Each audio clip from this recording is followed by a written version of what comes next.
Good morning friends, एक बार फिर से आप लोगों का स्वागत है।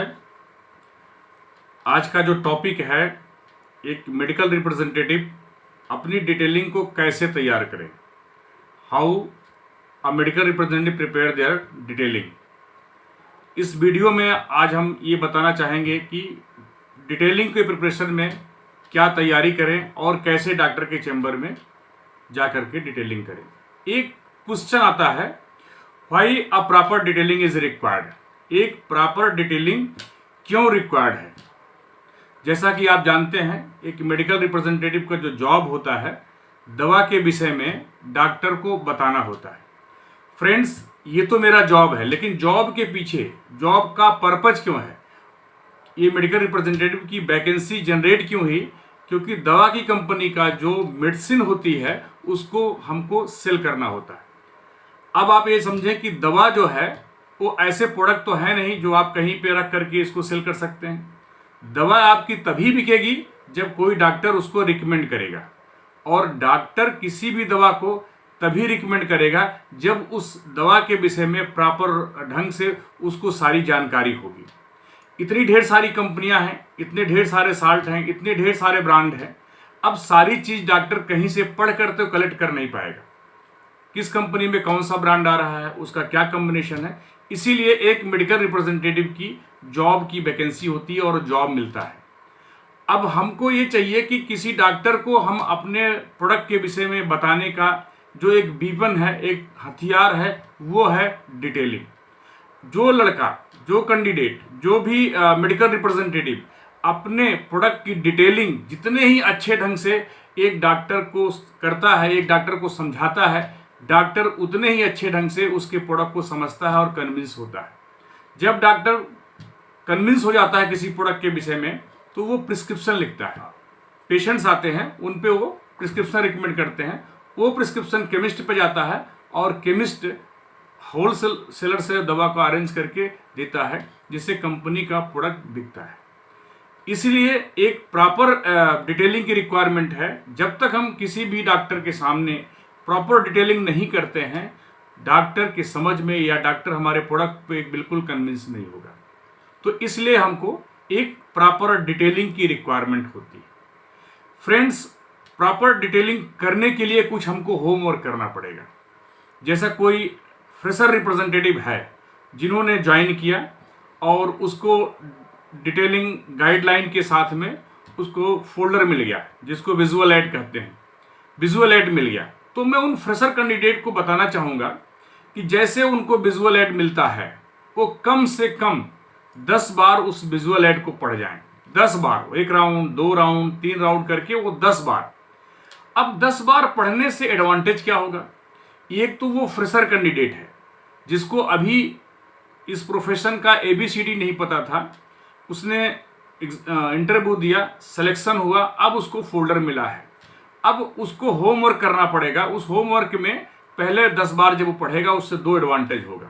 पहला क्या एडवांटेज होगा, अगर विजुअल एड नया है, अगर विजुअल एड नया है तो 10 बार पन्ना खुलेगा तो जो पन्ने एक दूसरे से चिपके हुए होंगे मॉइस्चर की वजह से, या प्लास्टिक पेपर्स होते हैं जिसपे कोटिंग होती है, अगर वो चिपके हुए हैं धीरे धीरे वो खुल जाएंगे। जिससे ये फायदा होगा कि जब आप डॉक्टर चैम्बर में जाएंगे तो जो प्रोडक्ट जो का पन्ना खोलना चाहेंगे वो पन्ना वही खुलेगा। उसके साथ में आपको ये भी पता चलेगा कि कितने पेज तक, क्योंकि जो हमारा विजुअल एड बनता है, जो हमारी PMT प्रोवाइड करती है हमें, वो स्पेशलिटी वाइज प्रोवाइड करती है। जैसे मान लीजिए फिजिशियन का है तो 5 पन्ने फिजिशियन के हैं, इसके बाद ENT है, फिर गायनी है, सर्जरी है, आर्थो, जैसा उसने सेट किया है। तो जब 10 बार आप उसको ओपन करते हैं तो आपको पता चल जाता है 1 पन्ने से लेकर 5 पन्ने तक हमारा फिजिशियन का रहेगा, उसके बाद हमारा GP रहेगा, वो गायनी रहेगा, जैसा भी रहेगा, सारी जानकारी आपको हो जाती है।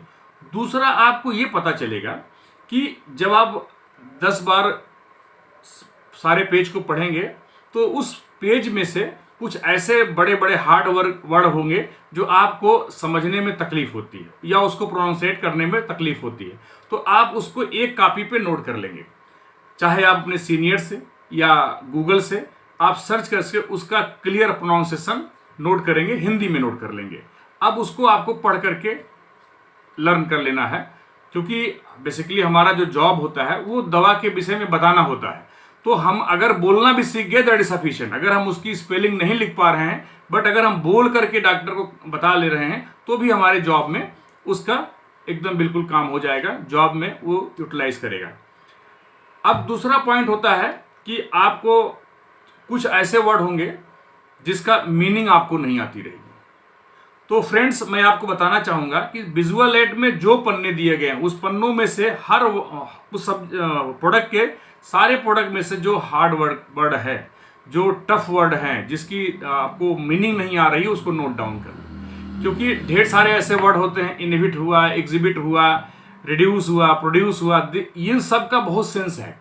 अगर इसको अर्थ के स्थान पे अनर्थ कर दिया तो पूरा का पूरा उल्टा हो जाएगा। तो वो सारी चीज प्रॉपर ढंग से नोट कर ले। आप फ्रेशर कैंडिडेट हैं, नो डाउट आपके साथ आपका सीनियर होगा, कंटिन्यू 5 दिन 4 दिन जो भी उनके इंडक्शन देने की टाइमिंग होगी वो जरूर आपके साथ होंगे। अगले दिन जब आप फील्ड में जाइए तो सबसे पहले अपने बॉस से ये पूछिए कि सर ये वर्ड की हमको मीनिंग नहीं आती है, वर्ड के हमको ये नहीं आता। तो आप उसको फ़ोन से पूछ लीजिए। हो सकता है आप बॉस से हेजिटेट हो रहे हों तो आप गूगल से पूछ सकते हैं, उसको पूछ करके उसकी मीनिंग आप नोट करें। बेटर ये होगा कि अपने सीनियर से आप पूछें, क्योंकि गूगल तो शाब्दिक अर्थ बताएगा लेकिन जो बॉस होगा वो ऐसा अर्थ बताएगा जो उस प्रोडक्ट को बेचने में, उस प्रोडक्ट के सुटेबल तरीके से उसका मीनिंग बताएगा, जिससे आपको आगे चल करके डिटेलिंग में बहुत आसानी होगी। अब ये प्रोडक्ट का नॉलेज क्यों लेना चाहिए? जब किसी भी प्रोडक्ट का, किसी भी दवा के विषय में आप प्रॉपर जैसे नॉलेज ले लेते हैं तो आपको ये बहुत अच्छा कॉन्फिडेंस आता है कि डॉक्टर के चैम्बर में आप दवा को बहुत अच्छे ढंग से बता लेंगे। तो इसलिए आपके प्रोडक्ट पे क्या क्या हाईलाइट किया गया है, क्या क्या मेडिसिन में से किस मेडिसिन का क्या पॉइंट हाईलाइट किया गया, ये सारी चीज़ें आप पढ़ लें। अगर आपको समझ में आ रहा है तो बहुत अच्छा, किसी मीनिंग का नहीं समझ में आ रहा तो आप बॉस से या गूगल से आप सर्च कर लें। चौथा जो प्रिपरेशन हमें करना चाहिए होमवर्क के तौर पे, विजुअल एड जो होता है हमारा, उस विजुअल एड को कैसे पकड़ें। हमेशा आप ये समझ लीजिए कि कभी लेफ्ट हैंड में प्रैक्टिस करना पड़ता है, कभी राइट हैंड से प्रैक्टिस करना पड़ता है। डॉक्टर कभी कभी आपके राइट हैंड में बैठा हुआ है तो फोल्डर या विजुअल एड आपको लेफ्ट हैंड में लेना पड़ेगा। आपके लेफ्ट हैंड में बैठा हुआ है तो राइट हैंड, क्योंकि विजुअल एड जो होता है वो बिल्कुल डॉक्टर के सामने होना चाहिए, डॉक्टर उसको ठीक से विजुलेट कर पाए, उसको ठीक से देख पाए। इस तरह से आपको दिशा में बैठना पड़ता है और विजुअल एड उनके सामने रखना पड़ता है। तो ये, और लास्ट में एक हम बताना चाहेंगे पॉइंटर। फ्रेंड्स, जब आप शर्ट पहनते हैं उसमें एक पॉकेट होना बहुत जरूरी है। कभी कभी ऐसा देखने को मिलता है, कुछ रैप्स ऐसे आते हैं जिनके शर्ट में जेब नहीं होता है। फ्रेंड्स, शर्ट में जेब होना उतना ही आवश्यक है जितना कि हमारे बैग में चैन होना आवश्यकता है। क्योंकि हमारे शर्ट में अगर जेब है, पॉकेट है, तो हम उसमें पेन रख सकते हैं, एक स्पायरल डायरी रख सकते हैं। अगर उसको हम बैग में रखते हैं तो बार बार बैग चैन खोल कर निकालना पड़ेगा, थोड़ा सा इनकन्वीनियंट होगा। लेकिन अगर स्पायरल और पेन दोनों हमारे पॉकेट में है तो हम निकाल करके, बेसिकली पेन जो होती है हर व्यक्ति के लिए उतना ही महत्वपूर्ण है। सपोज दैट अगर हम देखें, एक डॉक्टर के लिए पेन बहुत आवश्यक है, क्योंकि अगर पेन नहीं होगी तो प्रिस्क्रिप्शन नहीं लिख पाएगा। एक जज के लिए पेन बहुत आवश्यक है, अगर पेन नहीं होगा तो कोई डिसीजन नहीं लिख पाएगा। एक वकील के लिए बहुत आवश्यक है, एक संपादक के लिए बहुत आवश्यक है। उसी तरह से एक मेडिकल रिप्रेजेंटेटिव के लिए भी एक पेन का उतना ही महत्व है। पेन का पहला काम तो पॉइंटर के रूप में यूज कर सकता है। दूसरा काम जो होता है वो पीओबी, पेन ऑर्डर बुकिंग जब करता है तो बिना पेन के कैसे वो कर पाएगा, तो पेन पॉकेट में होना बहुत जरूरी है। इन सारी तैयारियों के साथ जब आप तैयारी करते हैं तो डिटेलिंग आपकी बहुत ही परफेक्ट होगी। फ्रेंड्स, एक चीज और बताना चाहेंगे, जब आप डिटेलिंग करते हैं तो डिटेलिंग करते समय 4 चीजों को ध्यान देना चाहिए। 4 चीज में क्या होता है? सबसे पहला जो होता है वो ओपनिंग होता है। ओपनिंग का मतलब होता है कि आप कैसे अपना विजुअल एड को स्टार्ट कर रहे हैं। ओपनिंग करने के बाद वॉइस मॉड्यूलेशन, हमेशा ये होना चाहिए कि जो वॉइस मॉड्यूलेशन जो आप अपनी दवा के विषय में डिटेलिंग कर रहे हैं वो डॉक्टर को अच्छे ढंग से सुनाई पड़े। ऐसा ना बोले कि आप ही बोले और आप ही सुने, तो वॉइस मॉड्यूलेशन अच्छा होना चाहिए। तीसरा पॉइंट जो होता है, जो डिटेलिंग हो वो टेक्स्ट के मुताबिक हो। जैसे डिटेलिंग गाइडलाइन आपको कंपनी ने प्रोवाइड किया है, आप उससे देख करके तैयारी करिए, और कहाँ इज लगा है, कहाँ एम जुड़ा हुआ है, कहाँ आर जुड़ा हुआ है, कहीं प्रिस्क्राइब जुड़ा हुआ है, कहीं डॉक्टर जुड़ा, वो सब जब डिटेलिंग गाइडलाइन कंपनी प्रोवाइड करती है उसमें सारे कुछ चीजें जो है जुड़े हुए होते हैं। एक प्रॉपर डिटेलिंग कैसे करना चाहिए वो सब गाइडलाइन में दिया रहता है, उससे आप तैयारी करें, तो टेक्स्ट के मुताबिक तैयारी करें। चौथा पॉइंट जो होता है वो क्लोजिंग का पॉइंट होता है। जब विजुअल एड आप फिनिश करते हैं तो उस समय क्लोजिंग करते हैं। क्लोजिंग के दौरान 3-4 चीजों को आपको समराइज करना चाहिए। सबसे पहले तो एक बार आप इंडिकेशन बताने के बाद उसका प्राइस को हाईलाइट करें। अगर कंपटीटर का कोई ऐसा कुछ चीजें हैं जिसमें आपके प्रोडक्ट में वो छाई है तो उसको हाईलाइट करना चाहिए। उसी के साथ में आपको ये बताते हुए कि ढेर सारे एडवांटेज हैं हमारे प्रोडक्ट में, हमारे मेडिसिन में, तो उन सबको देखते हुए डॉक्टर साहब you have the bigger scope, तो डिमांड एक करना चाहिए कि sir please provide me, please give the 1 or 2 prescription a day. जैसा भी आप डिमांड करते हैं, कभी अगर वो पीओबी वाला है तो आप उससे पीओबी की डिमांड कर सकते हैं। बट चौथा पॉइंट जो क्लोजिंग होता है उसमें डिमांड इज वेरी इंपॉर्टेंट, क्योंकि जब तक आप डिमांड नहीं करेंगे तब तक आपको डॉक्टर सोचेगा कि तो ऐसे आया चला गया, कुछ बोल मांगा ही नहीं, क्योंकि मांगने वाले बहुत लोग खड़े हुए हैं, तो एक तो नहीं मांगा चलो ठीक है काम चला। नहीं, आपको डिमांड करना जरूर। जब तक आप डिमांड नहीं करेंगे, जैसे माँ जब तक बच्चा नहीं रोता है तो दूध नहीं पिलाती ना, उसी तरह से जब तक आप डिमांड नहीं करेंगे डॉक्टर को लगेगा कि तो ऐसे आया चला गया, इसको प्रिस्क्रिप्शन की आवश्यकता नहीं है। Friends, demand is very much required. तो ये सारी चीजों को देखते हुए हमको हमेशा डिटेलिंग स्टार्ट करना चाहिए। आप जैसे इंटर करते हैं डॉक्टर के चैम्बर में, बहुत ही पोलाइट, मे आई कम इन सर जैसे बोलते हैं, तुरंत डॉक्टर आपको रिकॉल करता है, yes please come sit down, तो आपको बैठ जाना चाहिए। लेकिन कभी कभी सिचुएशन ऐसी होती है, डॉक्टर एक एमआर और एक पेशेंट दोनों को साथ बुलाता है, तो डॉक्टर के चेंबर में डॉक्टर की कुर्सी के अलावा एक टेबल होती है जिसपे पेशेंट हमेशा बैठता है। जब पेशेंट चेंबर में नहीं है तो वो चेयर जो होती है वो मेडिकल रिप्रेजेंटेटिव के लिए बन जाती है, तो मेडिकल रिप्रेजेंटेटिव को उस पे बैठ जाना चाहिए, और बैठने के बाद अपनी बातों को डॉक्टर से गुड मॉर्निंग करके स्टार्ट करना चाहिए। वो जैसे मैं अभी प्रैक्टिस में बताऊंगा कि कैसे आपको ओपन करना चाहिए। थ्योरेटिकली मैं आपको बताता हूं कि विजुअल एड में क्या क्या चीज को हाईलाइट करना चाहिए। पहला तो जो ओपनिंग लाइन होना चाहिए, हर विजुअल एड में ओपनिंग लाइन लिखी होती है, उसमें ओपनिंग लाइन को हाईलाइट करें।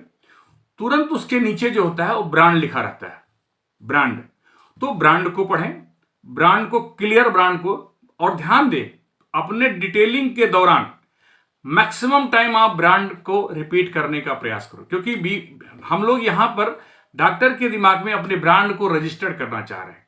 तो ब्रांड को जितनी बार याद करेंगे, जितनी बार बोलेंगे, डॉक्टर को दिमाग में उतनी बार रिकॉल होगा। तो ब्रांड के बाद उसमें कॉम्बिनेशन क्या है, क्या क्या इंग्रेडिएंट उसमें दिया गया है, एक इंग्रेडिएंट है या 3-4 इंग्रेडिएंट का कॉम्बिनेशन है, और जब आप इंग्रेडिएंट का नाम लें तो क्वांटिटी के साथ बोलें।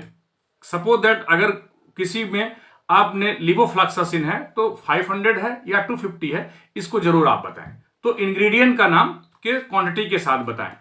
जस्ट इंग्रेडिएंट के बाद एक देखें तो एक लाइन लिखी होती है, कभी ब्रांड के नीचे लिखा होता है, कभी ब्रांड के बगल लिखा होता है, जिसको हम पंच लाइन बोलते हैं।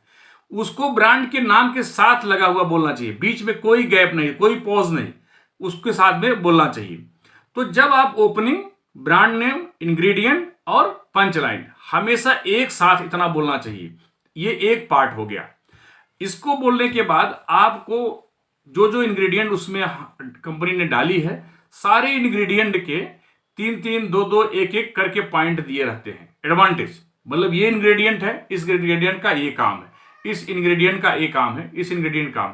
तो ऐसे करके जितने इंग्रेडिएंट रहेंगे उसके 2 काम 3 काम पूरे फोल्डर्स में लिखे रहते हैं, उस पॉइंट को हाईलाइट करना चाहिए। इसके बाद आपके पूरे विजुअल एड में अगर सबलिंगुअल प्रोडक्ट है या माउथ डिजॉल्विंग है या सिरप है जो कि मुंह में घुलने वाली बात आती है, तो वहां टेस्ट एक माने रखता है, तो आप टेस्ट को हाईलाइट कर सकते हैं अगर टेस्ट इस तरह से है। तो टेस्ट के साथ में आप इंडिकेशंस उसमें होते हैं। इंडिकेशन क्या क्या इंडिकेशन उसमें दिया गया है, उस इंडिकेशन को हाईलाइट करें। कभी कभी फोल्डर्स में 7-8 इंडिकेशंस रहते हैं। आप तैयार तो पूरा करिए, लेकिन डॉक्टर के चेंबर में अकॉर्डिंग टू डॉक्टर आप उसमें 2-3 इंडिकेशन कम से कम हाईलाइट करें। और अगर कोई स्पेशल फोकस कंपनी ने उसमें दिया है जो और कंपनियों में नहीं है, सपोज कोई इंग्रेडिएंट है जिसका कंसेंट्रेशन परफेक्ट है और सब में कम है, तो उसको भी आप हाईलाइट कर सकते हैं। लास्ट में आप जो है प्राइस की बात करें। कभी आप डिटेलिंग में शुरुआत में प्राइस की बात ना करें, क्योंकि हम प्राइस तो हमारा लास्ट है। पहले हमारा प्रोडक्ट उसमें क्या इंग्रेडिएंट है, उसकी क्या गुणवत्ता है, गुणवत्ता के बाद हमने प्राइस भी अफोर्डेबल रखा। कभी प्राइस को आप चीप वर्ड ना यूज करें, तो हमेशा प्राइस के लिए अफोर्डेबल वर्ड यूज करें, इकोनॉमिक वर्ड यूज करें, पॉकेट फ्रेंडली यूज करें। तो जिससे क्या होता है कि ये एक तरह से प्रोफेशनल वर्ड यूज होते हैं, जो लगता है कि नहीं ये दवा की क्वालिटी के साथ में पेशेंट्स के पॉकेट का भी इन्होंने ध्यान दिया हुआ है। इस तरह से आप लोग जो है ये प्रोडक्ट का डिटेलिंग करें। तो इसके बाद जो मेरा वीडियो मैं अभी फोल्डर को लेकर के पूरा का पूरा आपके सामने प्रेजेंट करूंगा। देखिए, फोल्डर को जब पकड़ते हैं, अभी हमने बोला फोल्डर की प्रैक्टिस कैसे करें। फोल्डर को हमेशा, कुछ फोल्डर मोटे होते हैं तो उस कंडीशन में जो मेडिकल रिप्रेजेंटेटिव होता है उसको ठीक से 2 उंगलियों पे नहीं रोक पाता है, क्योंकि फोल्डर 2 तरह के होते हैं। एक तो बाइंडिंग वाले होते हैं, कुछ बुक जैसे होते हैं, जैसे ये मेरा है। तो फोल्डर को अगर आपको तकलीफ हो रही, पेन हाथ में ऐसे हो रहा है, एक हाथ में पॉइंटर रहेगा, दोनों हाथ से फोल्डर पकड़ नहीं सकते, तो आप इस तरह से आप इसको सपोर्ट कर लें, इस तरह से, और इस तरह से सपोर्ट करके आप इसको आप ओपन करें। एक हाथ में आपका पॉइंटर रहेगा। तो जैसे मैं अभी आपको डिटेलिंग करके सुनाऊंगा, तो उस समय आपको पूरा देखना है। तो जैसे मैं डिटेलिंग करके एक आपको सुनाता हूं। Good morning sir, myself Akhilesh Shukla from Morphic laboratories. Doctor, for pain free mobility prescribe Colafix C2. Colavix C2 is the combination of collagen type 2 250 mg, Rosipixtate 350 mg, glucosamine 750 mg, vitamin D 1000 और vitamin C 30 mg and ginger 40 mg. Doctor, Colavix C2 the natural cartilage revitalizer. Friends, इसमें हमने 3 चीजें एक साथ पढ़ी। पहले opening line, इसके बाद ब्रांड का कॉम्बिनेशन के बाद जो है हमने पंच लाइन बोला। तो दीज आर द पॉइंट। इसके बाद इसमें यह देखना है कि इसमें मेडिसिन कौन सी मिली हुई है। जैसे collagen type 2, doctor, collagen type 2 in Colafix C2 reduce the pain in patient with osteoarthritis and knee and hip. Doctor, Colafix C2 increase प्रोहाइप which stimulate the production of fibroblast, chondrocytes and hyaluronic acid. एक point और इसमें दिया हुआ है, Colafix C2 clinically proven therapeutic agent in the management of osteoarthritis. आपका preparation तीनों point का करना है, लेकिन कभी कभी डॉक्टर बहुत जल्दी में है तो उसको एक ही पॉइंट हाईलाइट करना। आपका प्रिपरेशन तीनों पॉइंट का हो, आप एक एक पॉइंट करके, आज इस विजिट में गए हैं तो एक पॉइंट को हाईलाइट करें, अगली विजिट में गए हैं दूसरी पॉइंट को हाईलाइट करें, उसके बाद विजिट तीसरी पॉइंट को हाईलाइट करें। पर्पस आप क्या है कि विजुअल एड जो होता है वो 6 महीना 1 साल में चेंज होता है। 6 महीना में अगर हम 2 बार किसी डॉक्टर के महीने में विजिट करते हैं तो 6 बार जाना होता है। तो हम उनको नई नई चीजें हर विजिट में बताते रहेंगे, तो ये हमको ध्यान देना चाहिए। अब इसी तरह से रोजिपिक्स्टेट है, कुछ clinically proven in reduce the symptom of osteoarthritis. इसी तरह ग्लूकोसामाइन है, विटामिन डी है, विटामिन सी है। सारे पॉइंट इंग्रेडिएंट के 2-2 पॉइंट 3-3 पॉइंट दिए गए हैं, आपको सारे पॉइंट याद करने चाहिए। बेटर ये होगा अगर किसी भी प्रोडक्ट को मगअप कर ले, उसको वर्बेक्टम तैयार कर ले, तो केवल आपको पॉइंटर दिखाना पड़ेगा। और पॉइंटर का मतलब क्या होता है कि जिसे पॉइंटर जैसे आप प्रोडक्ट के आगे रखते हैं तो डॉक्टर का जो कंसंट्रेशन है वो तुरंत फोल्डर पे जाता है। तो आप जो चीज बोल रहे हो उस चीज को डॉक्टर अपने आप भी पढ़ता है। तो 2 तरह से उसके को याद होने की संभावना होती है, एक तो वो देख करके, दूसरा कान से सुन करके। तो 2 तरह से उनको आप रिमाइंडर कर पा रहे हैं डॉक्टर को, तो डॉक्टर को रिकॉल करने में ज्यादा बेहतर होगा। उसी तरह से अगर आप देखें तो इसमें with the high dose of benefit of the रोजिपिक्स्टेट, इसमें हाईलाइट किया गया है। तो अगर ये आपके फोल्डर में कंपनी कुछ ऐसी चीज़ दी हुई जिसमें आप और लोगों से बेहतर हैं तो उसको आप जरूर बताएं। इसके बाद डोज बताना पड़ता है कि उसकी डोज क्या है, जो आप मेडिसिन दे रहे हैं उस मेडिसिन का डोज क्या है, उसको डोज बताएं। डोज बताने के बाद आप उसका प्राइस जरूर बताएं। अगर डॉक्टर आपका राइट हैंड बैठा हुआ है, लेफ्ट हैंड बैठा हुआ है, तो फोल्डर आपके राइट हैंड में रहेगा। अगर डॉक्टर राइट हैंड बैठा हुआ तो फोल्डर आपको इस तरह रखना पड़ेगा, आपको ऐसे डिटेल करना पड़ेगा जिससे डॉक्टर इधर बैठा हुआ है तो आपको फोल्डर ठीक से देख सके। और फिर आपको, जैसे मैंने बताया, सपोर्ट लेने, आपको अपने सोल्जर्स का सपोर्ट आप यहाँ से ले सकते हैं। सोल्जर्स का सपोर्ट इसलिए लेना कि आपको कभी अगर देखना भी पड़े फोल्डर, तो जैसे आप ऐसे करेंगे हल्की सी एक लाइन दिखेगी और इसके बाद आपको सारा चीज़ याद है, तो आप उसको अच्छे ढंग से डिटेल कर पाएंगे। फ्रेंड, इसके बाद जब आप पूरी की पूरी डिटेलिंग कर लेते हैं तो आपको बोलना चाहिए, doctor seeing a lot of advantage with this combination where your patient suffering the osteoarthritis condition just to prescribe Seroquel Flexi 2. Seeing a lot of advantage, sir. Just I want your prescriptions of at least 2 or 3 prescription a day, sir. Sir, this is nothing for sufficient for us, sir. तो जैसे भी आप detailing कर सकती है। जरूरी नहीं है कि क्लोजिंग हम अंग्रेजी में ही करें, क्लोजिंग हम हिंदी में भी कर सकते हैं, क्योंकि हमको डिमांड करना है। नेचुरल डिमांड हमको अपने जो है लोकल लैंग्वेज में करेंगे तो डॉक्टर भी उसको और अच्छे ढंग से समझता है और अच्छे ढंग से करता है।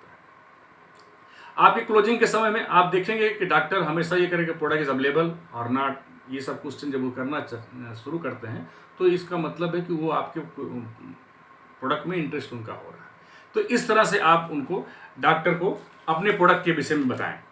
ये हमने आपको एक छोटी सी प्रैक्टिस करके दिया है, और ये प्रैक्टिस जिस तरह से हमने बताया है डिटेल करने का, तो आप हमेशा डिटेल करें, प्रैक्टिस। और एक रिप्रेजेंटेटिव जो फ्रेशर हैं, जो एक्सपीरियंस है, मैं दोनों के लिए बताना चाहूँगा कि कभी भी उनको जब विजुअल एड नया मिले, जो हमारे एक्सपीरियंस कैंडिडेट हैं, मेडिकल रिप्रेजेंटेटिव हैं, जरूर 1 या 2 बार अपने पूरे फोल्डर को पढ़ लें। उसका एडवांटेज क्या होता है, जब फोल्डर नया चेंज होता है तो पीएमटी उसमें कुछ वर्ड चेंज करता है, कुछ इंडिकेशन चेंज करता है, कुछ इंग्रेडिएंट के उसके वर्क को चेंज करता है। तो जरूर ये पढ़ लें, तो उससे क्या होगा, डॉक्टर को बताने के लिए कुछ नया नया रहेगा।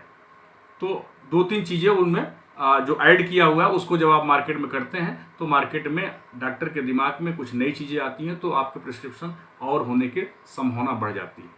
फ्रेंड, वीडियो कुछ लंबा हुआ है, आप वीडियो को अंत तक जरूर देखेंगे। Thanks for watching my video. अभी तक अगर आपने सब्सक्राइब किए हैं तो जरूर सब्सक्राइब करें।